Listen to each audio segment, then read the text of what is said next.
Throwdown tonight wearing red. So hopefully that'll affect something, make things a little more exciting. I found out something really interesting in this ongoing astrology exploration that I've been doing ever since I entered into this incredibly strange situation since January, where I became telepathic with Elvis Costello, Cohen, who I like to call Cohen, King of America, Napoleon Dynamite. And I mean, it was like a tsunami just going through my life really fast. And I was like, I don't know what to do. What's going on here? And one of the things that he was telling me to look at was our astrology charts. I didn't know he was into that. I didn't know he was telepathic. I didn't know any of this. I could definitely tell he was on some kind of spiritual journey. Definitely.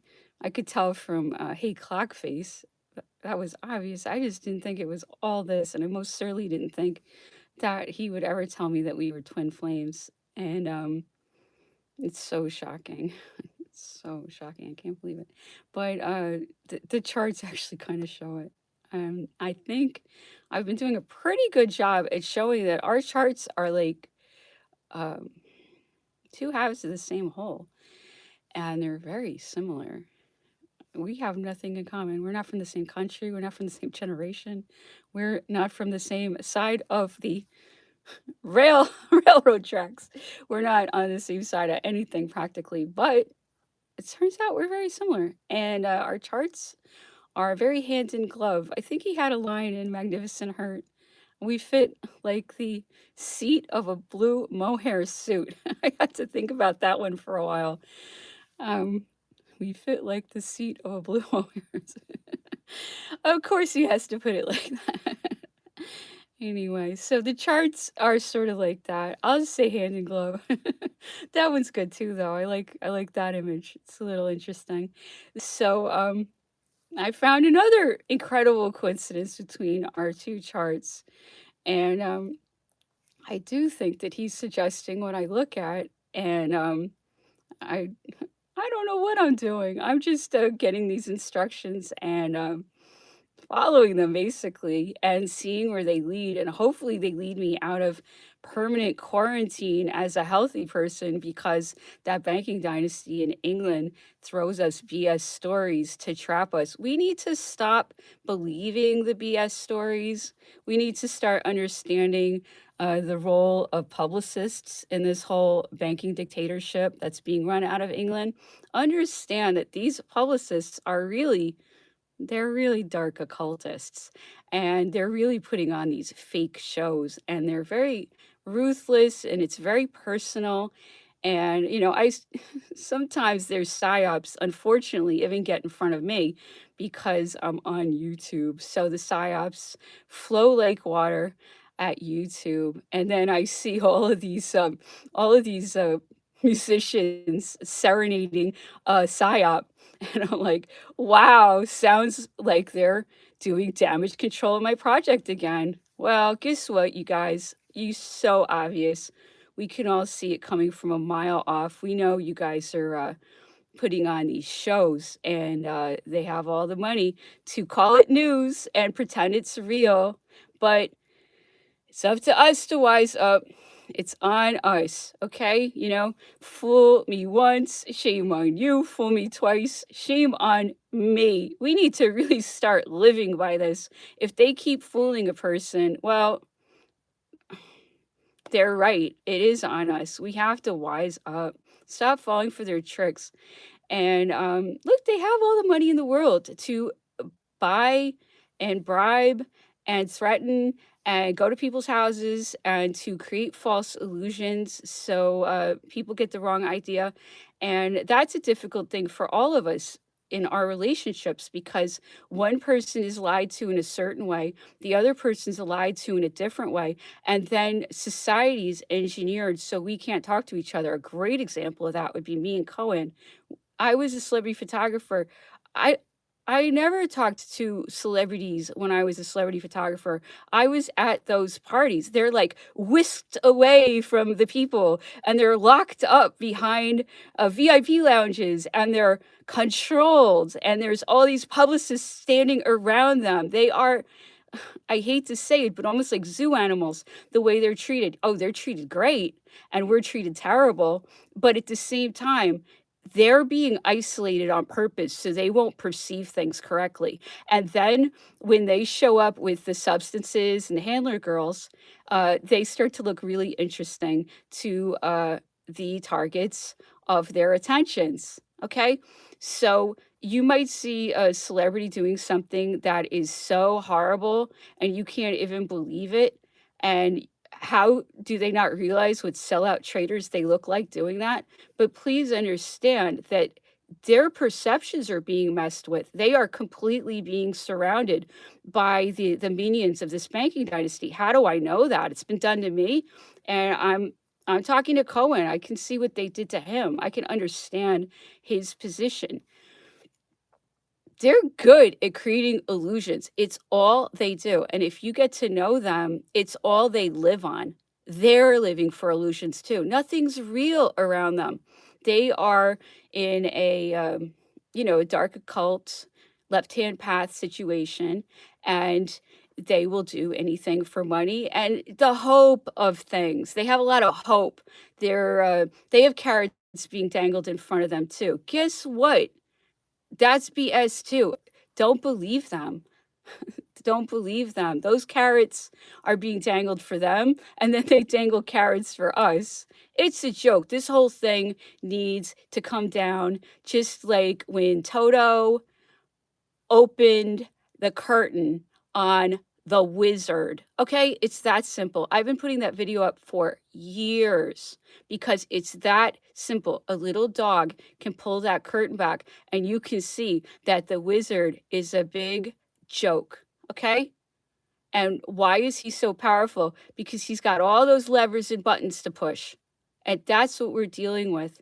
I wish I could reach more people. So anyone who is watching, I know they lie about the numbers, but please spread the message to everybody you possibly can. We're completely being lied to, completely being tricked, and then we're being isolated from each other so we can't compare notes.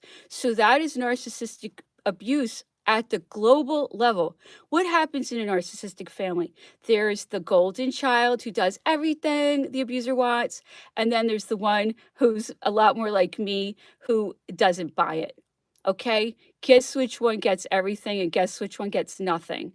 You see, the one who loves the abuser, think the abuser is fantastic, and then the abuser has all kinds of money for that one. And then the other one uh, gets the two of them ganging up on that person. That's called the scapegoat. The whole world is a narcissistic family right now. I have an agent who's so personal with me, and I can see how she devises her psyops to like get me back or to trigger me. She thinks she's got me so figured out. No, no, no, no, no. No, no, no. We'll see. We will see. We will see where this ends up because she is committing treason constantly in the United States, and there is no question about it. So it's just a question of what is going to happen with the justice system. Will there continue to be no justice system as it is now? Oh, there's justice for, if you're not a genocidal banker, there's justice for the other people. The only people we need justice for is the genocidal banker. Then we'll see what happens to all the agents under the genocidal banker. And when I say genocide, we can prove this from every direction. The only thing keeping that genocidal banker safe and sound in that palace, if that's, I'm sure he's in a palace, he has so many. So we'll see. We will see, because this world is not a plantation being run by one banker. Absolutely not, because we are not going to accept it. Absolutely not. And we need to get that backbone to say, no, we're not going to be lied to anymore. All these little jokey psyops they come up with, I hope people start to really understand that this is damage control because the truth is getting out, and that's exciting. And if so help me, we get to a moment where we are so blessed to finally see the fall of this empire after at least 200 years of reestablishing feudalism, creating wars on a scale that I'm sure had never been seen before just because of the technology. Can you imagine if that dynasty falls, how good that would feel, how amazing that would feel for us to have a new chance? We can organize, we can take care of each other, we can talk to each other. We have to understand that we're all being lied to and we're all being tricked. And essentially, we all are on the same side. And that was truly the message of Napoleon's stepdaughter, Hortense. She was saying, we're all on the same side and we have to get behind Napoleon and defend him because he cares about us and they don't. And what they do, and it's the same dynasty, they show up and they say, oh, we're going to make all your dreams come true. And we're going to give you lots of money and everything's going to be wonderful. And you're all going to get promotions. That's what they say day one. And then they don't do it. And then it's too late. Okay. 200 years of this. Unbelievable. They do not uphold their side of the deal. They have no honor whatsoever. All of the people who are on their side, don't be surprised when they push you into the volcano because they will do it because we're getting closer and closer to them. It's out. They're caught ideologically. We all know, those of us who can think, who can see, who can hear, those of us who know how to not watch their psyops, we're getting close. And all the people who are so excited about throwing psyops to damage control my project, guess what? They're going to throw you into the volcano on the way to them. Okay? That's probably a promise. Think about it. Of course they are. That's what they do. As soon as you get close to them, they throw you some group, they throw you some criminals under them. What do they care? If it buys them another week, that's all they care about. This is we're watching the meltdown of the most selfish people on the planet, and we're watching how they behave, how loyal they are, what they do, what happens when they run out of tricks, what happens when they run out of lies. This is actually a very exciting time to watch, hopefully, the downfall of that banking dynasty, which has brought so much misery to this world, so much life-destroying behavior. They deliberately divide us. They try to get us to fight on the internet. They have meetings about how to get us fighting, okay? And then they lie to us. That's fraud. This is evil what they do. And they do it all of the time, all over the media. And once you can recognize the sorcery that they are performing against the public, it does make you incredibly angry, which is why I want everyone to understand that these are sorcery tricks that are being done through media. Okay.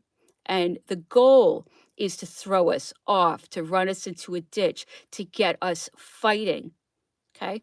And how I'm going to tie that into astrology is that, as wild as that sounds, what I'm telling you is coming from a good place, a place of nurturing and a desire to help. Okay. I see that the world is very much in danger. Why is the world in danger? Because the people of the world lack knowledge. They don't understand the risk that they are in, that this banking dynasty is very serious about exterminating most of the human population. How do I know that? Because the Georgia Guidestones and because Agenda 21. And that's the tip of the iceberg on this. Okay, there's no question about this. And they have all of the technology and all of the money and all of the institutions and like all of the property. Okay, so they do have a very strong material advantage over the rest of us, even though we outnumber them by so much. They have the money. So we are allowing them to have all the money. We are allowing them to have all the advantages over us. They are criminals who are only free because they have managed to shut down the justice system when it comes to them. There is a justice system for other people. They don't care. about other people. All they care about is that they do not face justice. All we have to do is enforce the law. Why is that so hard? Because they put their puppets on the top of institutions, and that person shuts down justice for the people that are bribing or blackmailing or seducing or threatening them. All of those people everywhere, they're the ones who are keeping us under these Nuremberg Code violating rules that are completely outside of morality, the law. We are so far outside of the law right now that everyone maintaining the Nuremberg Code violating rules is setting themselves up to become the next Adolf Eichmann. Adolf Eichmann was the man who killed his fellow Germans to keep his job. And then he was captured and executed for following the rules. So everyone who is doing what Adolf Eichmann did right now is setting themselves up for his fate, because that precedent has been set by the very dynasty that runs everything right now. Okay, so you can count on them to behave like they do, and they kill people for distractions, to put on shows. This is sorcery at the super wealthy Bond villain type level. Okay, and while what I'm saying is a little confrontational, I'm trying to help people and save themselves. It really is a form of nurturing and help. I'm doing this from my heart. I'm putting myself very much in harm's way to share the truth. Okay. And what I'm trying to tell you is that I have a planetoid, asteroid, whatever you want to call it, Ceres is in my chart in Sagittarius, a duplicated, very lucky Sagittarius in the ninth house, which is also associated with Sagittarius. So both of those are placements that involve Jupiter. Jupiter is knowledge, international affairs, travel, journeys, the hero's journey. Okay. And I'm trying to nurture people by giving them the knowledge that they need to either survive or to get their soul right if they don't survive. Okay. So that's a really powerful manifestation of that energy in my chart. I'm showing you that this is what I do. It's difficult, but I've been very lucky when I've been engaged in these Jupiterian pursuits. I'm sharing the truth, knowledge, the true religion. All of these things are something I do have a very difficult time. I am under permanent quarantine as a perfectly healthy person because of this BS story that this banker in England came up with. And he can't do that. And we caught him. I caught him from every direction. This is BS, and it's from that banker in England. Okay? There's no question about it. And all they can do is another one of their little cute stories, their little shows, their little Me Too type shows. That's what they can do. That's what shows you that everything I'm saying, I don't know if everything, but most of it must be perfectly correct, because they're going to roll out 5 more damage controls about it, like they always do. Okay. That's the proof that what I'm saying is correct. That's how they validate me. They don't have tools for what I'm doing, they have tools for corrupting people. And I'm not saying I can't be corrupted. I am a little corrupted. Anyway, whatever. The point is, serious. I'm nurturing people. I can't believe how I've been, but anyway, I'm back. So what do I have with my series? I have alignment with Venus. Okay, so think about that. So this is nurturing, and this is art and love and relationships. Those are together. So think about how loving someone like me would be. It would be incredible. So, but I have afflictions all over the place. Okay, so I have opposite Saturn. So there's like a slavery bondage dynamic there, and then there's Pluto. Oh, it's horrible pain, and Moon. So messed up emotions. Okay, so it's like this alignment is afflicted, which means, buckle up, I guess. And then, Juno is right there. It's, a stellium, basically. And, Juno is marriage. Okay, so this is really interesting. And, I also have North Node there, so my destiny is there. So this isn't where my talents lie. I have to reach to get into the energy of this stellium, right? It's 2V because it's where my North Node is. It's where I'm not that comfortable. My South Node is in being a historian and thinking about the past and being, restricted at home. That I know all about. But this thing, this, Venus in Capricorn, what am I supposed to do with that? What's Venus in Capricorn? That's almost like banking, 'cause, Venus is money and Capricorn is institution. So it could be banking, it could be a hardworking artist, it could be, like a hard-nosed business person, artist, it could be relationship institution. I don't know. Anyway, so I have this big stellium, and I'm so glad I'm doing this because if you just keep looking at it, you do start to see new things. You have to kind of obsess about it. And this stellium, I'm showing it to you. It's in my life. I'm in this Romeo and Juliet nightmare, and it's so impossible and it's so difficult and it's so genuine. And it involves, Capricorn, it involves structures. We're gonna shake those structures as hard as we can until we can be free. This is unbelievable. Some banker in England is deciding who talks to whom? Twin flames can't talk to each other because we're living in, some global plantation? Absolutely not. Absolutely.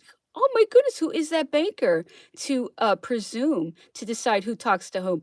This is ridiculous. I hope people really start to see that, somebody's got way too much power. Wow. And if I'm not mistaken, Cohen is in England. Touring. So go to elviscostello.com and go see him if you can, if you're not caught by this BS story from that banker. Unbelievable. We will shake those institutions as hard as we can until the lies fall down and we are free and we can choose who we talk to.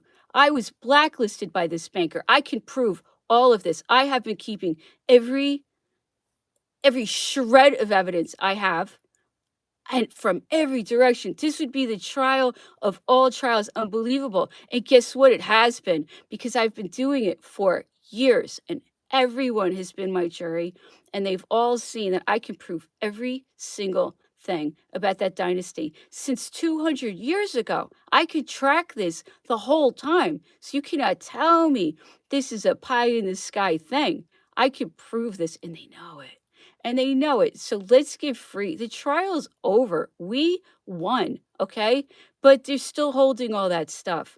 Well, guess what? They don't get to shut down the law system and the media around the world so they get to keep everything. That's not how justice works. That's not how anything works, okay? Astrology doesn't work that way. What goes up must come down, okay? What goes around comes around. They don't just get to have everything forever and then to enslave and trap the rest of us. They have exposed themselves. They are caught. Go roll out more psyops and get musicians involved. Okay? It just exposes you guys. That's what I always said about this Joke Gorlek character that I have. He is some kind of, traitor type. I'm just like, if you'll tell the truth, do whatever you want because these people are only exposing themselves. I have no need to manipulate them. They're just showing everything about themselves now. So keep it up because every time they launch a psyop, it's more expensive. Have you noticed that they're getting much more glitzy with the psyops and they're getting much more like expensive? And every time they launch a more expensive psyop that they double down on, I see them further in that ditch that they've been trying to run me into. And yet they're in the ditch every time a little lower. So go launch your next super giant $1 billion psyop and then see where you guys end up, okay? Because we're dealing with patterns right now.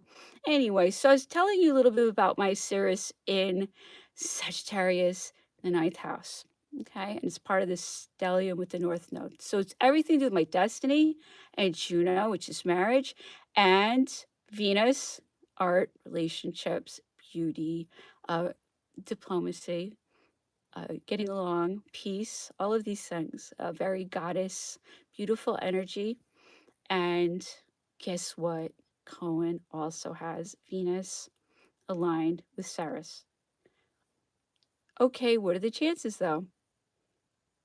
Anyway, so we looked this up. What is Ceres? I said already, it's nurturing. So the story of Ceres comes from a Greek and Roman story.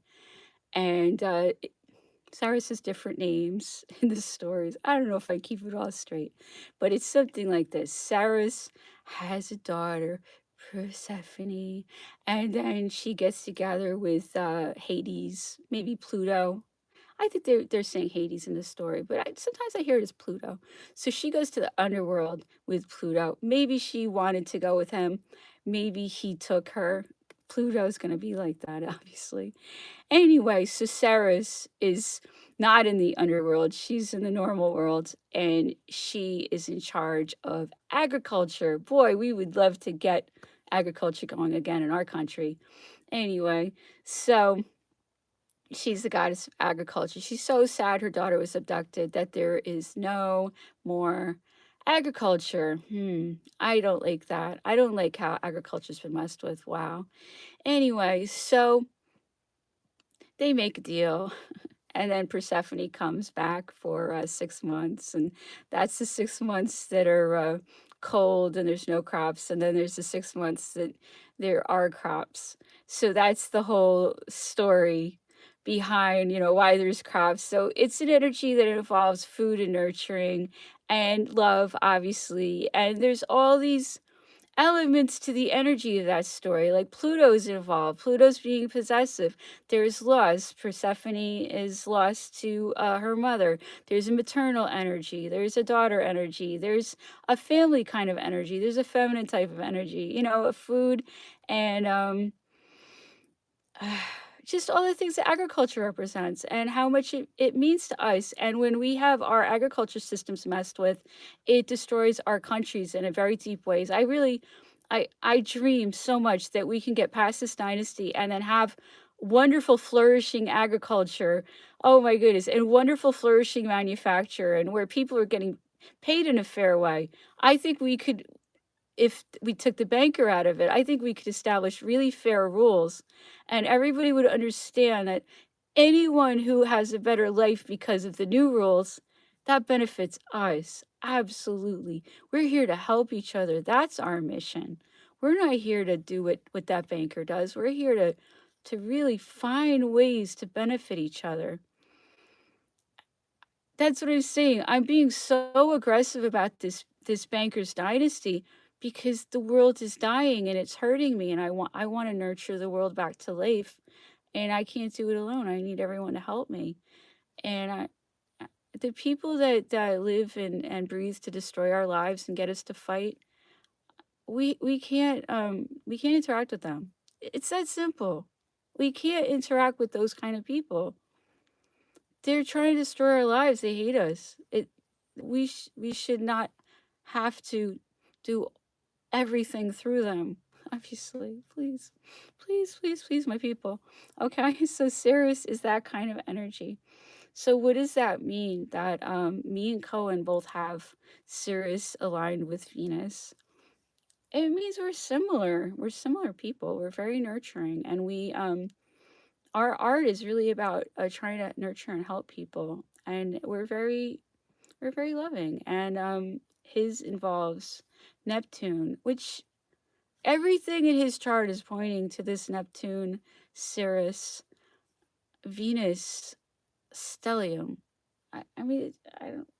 Does that mean something in astrology? It has to. Everything's pointing to it. And they say that the energy is released through the top of these forms. So he's such a Neptune. I had no idea he was so uh, he's so telepathic. He's so powerful spiritually. Blows me away with his spiritual gifts. As and I'm pretty good. And I don't usually get blown away with that stuff, but he blows me away. And constantly, I'm constantly like, how does he know that? It's shocking to me. He's incredibly gifted with supernatural matters. I mean, you could just look at him and see there's something really different about him, but it's spiritual. And I had no idea. I'm thrilled to find all these things out. There's a lot of hope. There's a lot of hope. Just if we have to absolutely support him, please. And people who live to destroy the lives of others, please change. Don't be like that. What you're not going to end up happy. You're going to end up in some kind of a spiritual enslavement zone of Lucifer. And Lucifer's not going to do anything but laugh and torture you guys or something. It's not going to be good. It's like you guys are the ones who are trapped. You're always trying to trap us, but it's because you guys are trapped. Everything with Lucifer is some kind of trap or trick. It's get out of that paradigm. It's a fear scarcity paradigm. If you guys were more generous, you would have actual better lives and you'd be happier. Generosity is a better way. This fear scarcity, like, oh, we have to kill everybody or else they'll come and get us. That's a scarcity mentality. I know you guys think that. Like, we have to kill them before we kill. It's not even, it's just live your own lives and don't try to run our lives. This is a problem. This is a problem. I'm, it, it has to be resolved. We can't just live under dark occultists who hate us for the rest of our lives. We can't. We don't. There's no way. Absolutely. Hopefully people will really understand how important it is for us to address this dark occult left-hand path cult running almost everything problem that we have. This is a huge problem. I hope we can deal with it. Anyway. So hopefully I made my point about Ceres. There's a lot of hope because of I think I don't think we're the only ones who are ready to perform our mission. I think there's a lot of other people also, and there's a divine plan. And I think a lot of twin flames are coming together, and they're going to know what to do. I think there's a lot of hope. I hope so. Anyway, so now Napoleon is back taking over Italy again. Okay, so why did he have to take over Italy twice? Guess why? Because of the crowd that ruins everything. They came right in while Napoleon was in Egypt, and they loused everything up again like they always do. And then, oh, guess what? Austria got Italy again. So Paulie went to go get Italy again. But boy, is he different. He's just not even the same person anymore. But you have to wonder how much he changed because Josephine broke his heart. And then he stayed married to her. So there's so much going on here. And the other thing that's so interesting about Napoleon is on St. Helena, you can almost see him like constructing the myth of Napoleon and Josephine, because Napoleon was bored out of his mind, and he is such a schemer, such a plotter, and everything he was doing is so similar to what I'm doing right now. He was basically running a PR war or even a psyop or something. He had what he had at his disposal. He could get some paper, he could get some ink. He had a couple people around him that were willing to write down what he had to say. And then the poison got to him and he couldn't even keep it up. It's so sad I can't even handle it. But the point is, while before the poison really got to him, so sad to see that, what they did to him. But this is so much of why I'm so mad at that banking dynasty is because of what they did to Napoleon. And this cannot continue. So Napoleon was really rewriting his life and casting things in a new way, and it was very deliberate. A lot of the things he said at St. Helena, not that he was lying, but he definitely wanted his wives cast in a certain way. Uh, and I think if anything, he was the most dishonest about his wives, just because I know him and I talk to him and I do deal with him. And Napoleon was not happy in his marriages at all, but he put on a big show that he was, and he tried to make things work, but he was not happy with either of his wives. I mean, from what, I hear, not at all, but he tried and tried and tried. And with his second wife, the stakes were so high because he could not upset her, or else she'd go cry to Papa in Austria and he could start another war. And he was always starting another war anyway. And he did still start another war because he was a puppet of that banking dynasty, of course, as we all know. So he had to walk on eggshells with his second wife because she was a plant. And I don't know if he knew that, but she was.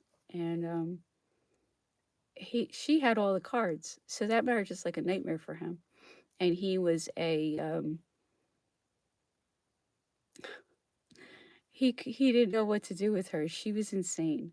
Okay? Like please just look at the materials I've published and the memoirs I've read, and she was insane. She was insane. Like you can't say, "Oh, the princess is insane." She was insane. Like if you read, just if you want to listen to her own personal travel journal, I can't even call it a memoir. It's just her little travel journal, and she's like, "I pretended I passed out, and then the doctor came in, and then when then after a while he gave me a pill, and then I pretended to wake up." I mean, she's just playing games with everybody. She's an insane person. This is so, but she was interesting. She was talented, and she wrote pretty letters, and she just was a complete mind controlled person, and all she wanted was like Empress, Empress of France. She was just totally geared to be obsessed with like the best crown she could get. It's such a caricature. It's really interesting. I do feel for her, but anyways, this is Napoleon in 1800. He's so cold. His heart is so broken. He's a totally different person. And just to give you a sense of how he wrote to Josephine a couple years later.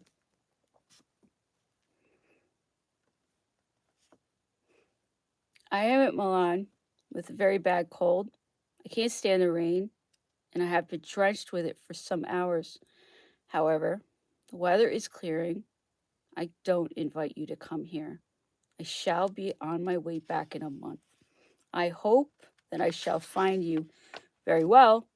I am about to leave for Padua and Stradella. We are in possession of Brescia, Cremona, and Piacenza.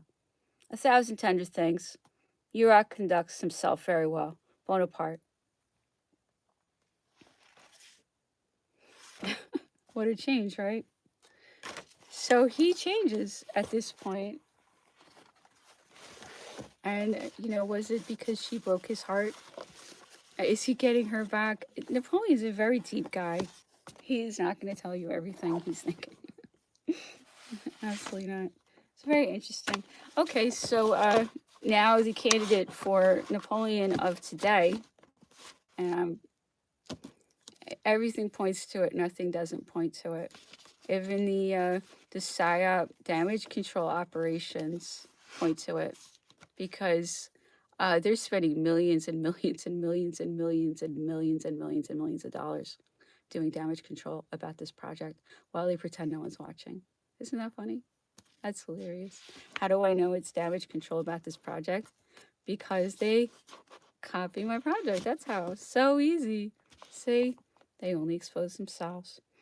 Anyway, so we're hearing about the early days in London, Cohen's life, him and his best friend Joel with their cardboard guitars. It is cute.